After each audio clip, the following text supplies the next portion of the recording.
नमस्कार दोस्तों, मैं डॉक्टर आशीष अग्रवाल आज आप सभी को म्यूकोरमाइकोसिस जो एक फंगल इन्फेक्शन है उसके बारे में बताने जा रहा हूँ। हमने देखा है कि पोस्ट कोविड मतलब कोरोना के बाद ये म्यूकोरमाइकोसिस का फंगल इन्फेक्शन काफी लोगों में पाया जा रहा है और हम न्यूज में काफी देखते हैं। तो मुझे लगा कि आपको इसके बारे में इंफॉर्मेशन शेयर करूंगा। इस वीडियो में मैं आपको कौन कौन से लोगों को म्यूकोरमाइकोसिस का रिस्क फैक्टर है, उसके सिम्टम्स, उसके लक्षण क्या है, उसका निदान हम कैसे कर सकते हैं और उसको ट्रीट कैसे करेंगे उसके बारे में काफी शॉर्ट वीडियो में मैं बताने जा रहा हूँ। तो दोस्तों, ये म्यूकोरमाइकोसिस एक फंगल इन्फेक्शन है जो म्यूकोरमाइसिस जो ये फंगस है उसकी वजह से होता है। ये फंगस हमारे एनवायरनमेंट में नॉर्मली पाया जाता है, जैसे कि जमीन में या पत्ते में ये रहता है, हमारे आजू बाजू में ये रहता है। और जब भी हमारी इम्यूनिटी कम हो जाएगी तब हमें ये इन्फेक्शन होता है। तो जैसे कि पल्मोनरी म्यूकोरमाइकोसिस है तो ये उसके जो स्पोर्स होते हैं जब उसको हम इनहेल करते हैं, इसका मतलब हम उसको सांस में लेते हैं या फिर कोई स्किन ट्रोमा है, मेजर कट है, तब ये स्किन म्यूकोरमाइकोसिस होता है। अभी कौन कौन से लोगों को इसका रिस्क फैक्टर है? तो जो डायबिटिक पेशेंट है अनकंट्रोल, जिसका शुगर कंट्रोल में नहीं है, उसको कीटोएसिडोसिस नाम का एक कॉम्प्लिकेशन होता है। इसमें क्या होता है कि हमारा जो एसिडिक एनवायरनमेंट बढ़ जाएगा और जब भी एसिडिक एनवायरनमेंट बढ़ जाएगा तब ये इसका ग्रोथ इंक्रीज हो जाता है। उसके अलावा जब भी सीवियर ट्रॉमा हो या बर्न्स हो या प्रोटीन एनर्जी मालन्यूट्रिशन हो, ये सभी एक रिस्क फैक्टर है जब भी आपको म्यूकोरमाइकोसिस के चांस बढ़ जाएगा। उसके अलावा जब भी हमारी इम्यूनिटी कम हो जाएगी, जैसे कि एचआईवी है या क्रोनिक किडनी डिजीज है या न्यूट्रोफिल है वो कम हो जाएगी या कोई मेलिग्नेंसी है, वो सभी कंडीशन में आपको म्यूकोरमाइकोसिस के चांसेस होने के ज्यादा बढ़ जाएंगे। अभी इसकी पैथोजेनेसिस देखिए कि जब भी एसिडिक एनवायरनमेंट हो, जैसे डायबिटिक कीटोएसिडोसिस, ठीक है, या फिर शुगर का लेवल इंक्रीज हो जाएगा या फिर जो हमारे टिश्यू है उसको ऑक्सीजन नहीं मिलेगी, तभी इसका ग्रोथ काफी बढ़ जाएगा। अभी दोस्तों, ये म्यूकोरमाइकोसिस के अलग अलग टाइप्स है, जैसे कि राइनोसेरेब्रल, पल्मोनरी, डिसेमिनेटेड, क्यूटेनियस, गैस्ट्रोइंटेस्टिनल, ठीक है। इसमें से ये राइनोसेरेब्रल और पल्मोनरी उसका टाइप्स बहुत ही ज्यादा पाया जाता है। 80 to 90% जो भी म्यूकोरमाइकोसिस है ये राइनोसेरेब्रल या पल्मोनरी होता है। अभी दोस्तों, हमें पता कैसे चलेगा कि ये म्यूकोरमाइकोसिस हमें हुआ है कि नहीं? तो उसके सिम्टम्स क्या क्या होगा? तो उसमें सिम्टम्स में आपको वन साइडेड चेहरे पे सूजन आ जाएगी, स्वेलिंग आ जाएगी, आपको सिर दर्द हो सकता है। तो जो भी साइनोसाइटिस के साइन है, जैसे कि फीवर है, नेजल कंजेशन होगा, आपको सूजन आ जाएगी नाक में, आपको दर्द होगा गले में, तो ये सभी जो लक्षण है वो सभी म्यूकोरमाइकोसिस के हैं। या फिर अगर आपको black lesion upper inside of the mouth अगर दिखे, काले कलर का दाग, तो वो म्यूकोरमाइकोसिस हो सकता है।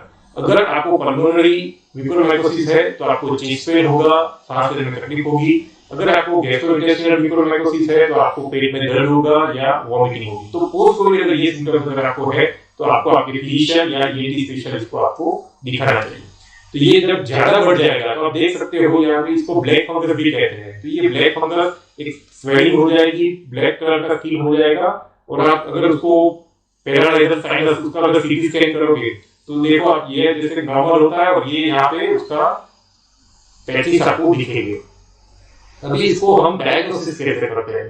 तो एक जो कहते हैं इसको डायरेक्ट माइक्रोस्कोपी, मतलब कि ये जैसे स्लाइड है उसमें हम स्क्रैप करके जो टिश्यू है उसको ऐड करेंगे, उसमें KOH ऐड करते हैं या फिर एक फ्लोरोसेंस होता है जिसको कहते हैं कैल्कोफ्लोरोइड, तो वो हम ऐड करेंगे और उसको हम डायरेक्टली माइक्रोस्कोप के अंदर देखेंगे और उसमें हमें एक हाइफे दिखेगा फंगल के, non septate irregular ribbon like wide angle biopsies.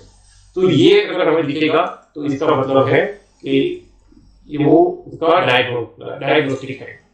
तो ये डायरेक्ट माइक्रोस्कोपी से हम इसको डायग्नोस कर सकते हैं। प्लस गोल्ड स्टैंडर्ड जो मेथड है वो टिश्यू बायोप्सी, मतलब कि जहाँ पे ये ब्लैक कलर डिस्कलरेशन है वहां से वो हमें स्क्रैप लेना है, उसको हिस्टोपैथोलॉजिकली इसको सेंड करना है। प्लस ब्लड कल्चर भी कर सकते हैं, जैसे सेबोरेट अगर है उसमें हम फंगस का ग्रोथ देख सकते हैं। प्लस मॉलिक्यूलर एनालिसिस जैसे PCR है तो वो भी हम कर सकते हैं।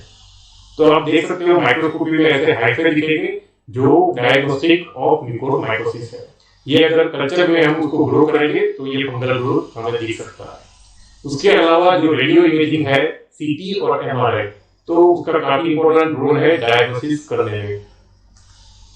तो आप देख सकते हो ये इस साइड नॉर्मल है और ये साइड पूरा जो ओपेसिटी है, it is mostly because of the mucormycosis. और इसकी मोर्टालिटी कितनी है? दोस्तों आप देख सकते हो राइनो सेरेब्रल टाइप का म्यूकोरमाइकोसिस है, उसमें 30 to 80% लोग का डेथ हो सकती है, क्योंकि ये एकदम फटाफट स्प्रेड होता है और हमारे जो टिश्यू है, ऑर्बिट है, नोज है, नाक सबको डैमेज करता है। साइनस म्यूकोरमाइकोसिस में 46%, सो 50% लोगों की मोर्टालिटी होती है। अब ये मोर्टालिटी डिपेंड करती है कि कौन सी साइट पे वो इफेक्ट हुआ है, कौन से टाइप का फंगस है, उसकी ग्रोथ, उसका सिवियरिटी कितना है और रिस्क फैक्टर कितना है, डायबिटीज अनकंट्रोल कितना आ रहा है और कोई किडनी डिजीज है, वो सभी पे असर अफेक्ट करता है। प्लस जो सर्जिकल इंटरवेंशन हमने यूज कर लिया है शुरू में ही, अगर पहले स्टेज में है तो हम मोर्टालिटी को प्रिवेंट कर सकते हैं। तो हम अभी इसको ट्रीट कैसे करेंगे? तो early diagnosis is very important. सबसे पहले इसका निदान होना वो भी जरूरी है, plus early administration of antifungal posaconazole है या एम्फोटेरेसिन बी है, वो अगर जल्दी से दे दिया तो उसका मोर्टालिटी कम हो सकती है। प्लस जो अंडरलाइन रिस्क फैक्टर है, जैसे कि मैलिग्नेंसी है या फिर इम्यूनिटी कम होगी, जैसे कि डायबिटीज मलाइटस है, तो उसको रिवर्स करना है, ठीक है। और सर्जिकल डेब्रिटमेंट करना होगा, जो भी इंफेक्टेड टिश्यू है उसको रिमूव करना होगा। प्लस एडजुवेंट थेरेपी जैसे कि हाइपरबैरिक ऑक्सीजन, वो सब हम दे सकते हैं।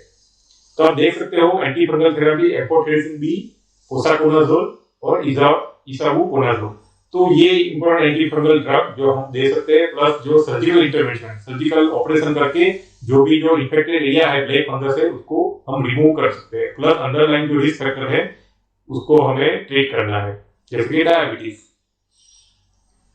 सो जो एम्फोटेरेसिन बी है उसका dose 5 milligram per KG per day to 10 milligram per KG per day, ठीक है। तो around 5 milligram per KG per day हम एम्फोटेरेसिन को डोज देते हैं, प्लस सर्जिकल। तो सर्जरी करेंगे और एम्फोटेरेसिन बी, तो उससे पेशेंट की जान बच सकती है और क्योर रेट काफी इंक्रीज हो जाएगा। उसके अलावा जो फोसाकोनाजोल जो ड्रग है वो 800 milligram per day in 2 to 4 divided dose, वो भी हम स्टार्ट कर सकते हैं। तो अगर हम समरी में कहेंगे कि म्यूकोरमाइकोसिस जो उसका राइनो सेरिब्रल म्यूकोरमाइकोसिस वो सबसे कॉमन है, जिसमें जो साइनोसाइटिस है, उसके जैसे सिम्टम्स आएंगे, जैसे सर दर्द होना, नेजल कंजेशन हुआ, एक साइड का फेशियल में स्वेलिंग आना, ब्लैक हो जाना, तो ये सभी उसके सिम्टम्स होंगे। डायग्नोसिस हम डायरेक्ट माइक्रोस्कोपी या फिर टिश्यू बायोप्सी में कर सकते हैं। और उसके जो ट्रीटमेंट है, तो ट्रीटमेंट में एम्फोटेरेसिन बी ड्रग जो आईवी हम देते हैं 5 milligram per KG per day, plus फोसाकोनाजोल जो एंटीफंगल ड्रग है, जो कीटाकोनाजोल ग्रुप की है, वो हम 800 milligram in 2 to 4 divided dose देते हैं। तो ये एंटीफंगल ड्रग प्लस सर्जिकल डेब्रिटमेंट, उसकी सर्जरी ईएनटी स्पेशलिस्ट उसकी सर्जरी करके जो भी वो फंगस वाला पोर्शन है वो रिमूव कर देंगे। तो ये अगर अर्ली स्टेज में स्टार्ट कर दिया तो सर्वाइवल रेट और क्योर रेट काफी बढ़ सकते हैं। और जो भी जिसकी इम्यूनिटी डाउन है उनको ये म्यूकोरमाइकोसिस होता है। दोस्तों ये याद रखने की जरूरत है, सभी को ये म्यूकोरमाइकोसिस नहीं हुआ पोस्ट कोविड। जिसकी इम्यूनिटी लो है, जैसे कि डायबिटीज के पेशेंट है, जो इम्यूनिटी ऑलरेडी बहुत ही कम होती है, क्योंकि उसका पूरा ग्लाइकेशन हो जाते हैं, जो भी प्रोटीन है, इम्यूनोग्लोबुलिन है, उसकी इम्यूनिटी कम होती है, तो उसमें शुगर की लेवल काफी इंक्रीज हो जा रहा है और उसको कोविड हुआ है। तो कोविड में क्या करते हैं, स्टीरॉइड देते हैं। स्टीरॉइड क्या करेगा, क्योंकि कोविड में क्या होता है, हाइपर इन्फ्लेमेशन जो होता है, हमें उसको प्रिवेंट करना है। तो वो हाइपर इन्फ्लेमेशन प्रिवेंट करने के लिए हम स्टीरॉइड देते हैं। अब स्टीरॉइड वो हमारी इम्यूनिटी कम कर देता है, ठीक है, प्लस वो शुगर भी बढ़ जाता है। तो वो दोनों डायबिटिक के पेशेंट में और स्टीरॉइड देते हैं, वो दो कॉमन कॉज है जिसकी वजह से पोस्ट कोविड म्यूकोरमाइकोसिस के चांस बढ़ जाता है। तो जब भी अगर आपको कोई सिम्टम्स लगे तो आपको तुरंत ईएनटी स्पेशलिस्ट या आपको फिजिशियन को बता के आपको ट्रीट करना होगा। अर्ली ट्रीटमेंट, सर्जिकल इंटरवेंशन और एंटीफंगल ड्रग्स से इसको हम कंट्रोल में कर सकते हैं। होप कि आपको ये वीडियो अच्छा लगा होगा। अगर ये अच्छा लगा है तो प्लीज इसको वीडियो को लाइक कीजिए। जितने ही लाइक्स ज्यादा होंगे उतना ही वो ज्यादा लोगों में शेयर हो पाएगा और उनको सजेशंस में ये दिखने लगेगा। आपको ये वीडियो अच्छा लगे तो इसको शेयर भी जरूर से कीजिए। और आपको कोई भी डाउट हो म्यूकोरमाइकोसिस के बारे में तो आप मुझे ये कमेंट में भी लिख सकते हो। Thank you for watching, bye.